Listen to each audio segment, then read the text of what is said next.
بسم اللہ الرحمن الرحیم۔ السلام علیکم ورحمۃ اللہ وبرکاتہ۔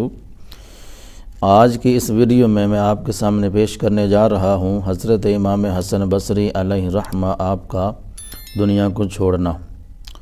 آپ دنیا سے آپ کو بے رغبتی کیسے حاصل ہوئی، آئیے سنتے ہیں، اور ہم بھی کوشش کرتے ہیں کہ ہم بھی دنیا سے دور رہ کر اللہ تعالیٰ کی یاد میں رہیں، اللہ تعالیٰ کو منانے کی کوشش کریں، اللہ تعالیٰ کی بارگاہ میں توبہ کی توفیق ہر وقت چاہتے رہیں۔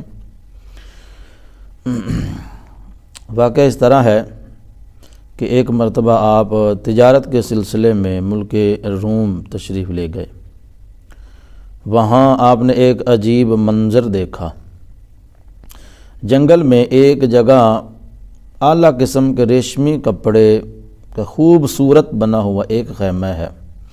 خیمے کے ارد گرد اسلحہ اٹھائے فوجی کھڑے ہیں، اور ان فوجیوں نے اپنی زبان میں کچھ کہا اور چلے گئے۔ پھر ملک کے بڑے بڑے اہل علم آئے، انہوں نے بھی اس خیمے کے پاس کھڑے ہو کے کچھ کہا، چلے گئے۔ پھر بڑے بڑے حکیم آئے، بڑے طبیب اور ڈاکٹر آئے، انہوں نے بھی خیمے کے قریب پہنچ کر کچھ کہا اور چلے گئے۔ پھر بادشاہ اور وزیر آئے، وہ بھی چلے گئے۔ یہ بھی کچھ دیر خیمے کے پاس رکے اور کچھ کہا، چلے گئے۔ اور امام حسن بصری فرماتے ہیں کہ مجھے یہ دیکھ کر بڑی حیرانی ہوئی، تو میں نے کسی سے پوچھا کہ یہ معاملہ کیا ہے، یہ میٹر کیا ہے؟ بتانے والے نے بتا دیا کہ بادشاہ کا ایک خوبصورت بیٹا تھا کہ جس کا انتقال ہو گیا، اور وہ اس خیمے میں دفن ہے۔ جب اس کی وفات کا دن آتا ہے سال کے بعد، تو اسی طرح یہ سارے جمع ہوتے ہیں۔ پہلے فوجی خیمے کے پاس آتے ہیں، کہتے ہیں اے بادشاہ کے بیٹے، اگر جنگ کے ذریعے موت کو ٹالا جا سکتا تھا تو ہم اپنی جان پر کھیل کے بھی تمہیں بچا لیتے، یعنی جنگ کے ذریعے اگر موت کو ٹال سکتے تو ہم تجھے بچا لیتے۔ پھر اہل علم آ کے کہتے ہیں اے بادشاہ کے بیٹے، اگر علم کے ذریعے موت کو روکا جا سکتا تو ہم ضرور تجھے بچا لیتے۔ پھر ڈاکٹر آ کے کہتے ہیں اے بادشاہ کے بیٹے، کہ اگر موت کا علاج کوئی ممکن ہوتا تو ہم ضرور تیرا علاج کرتے اور تجھے بچا لیتے۔ آخر میں بادشاہ اور اس کے وزیر آتے، وہ کیا کہتے ہیں؟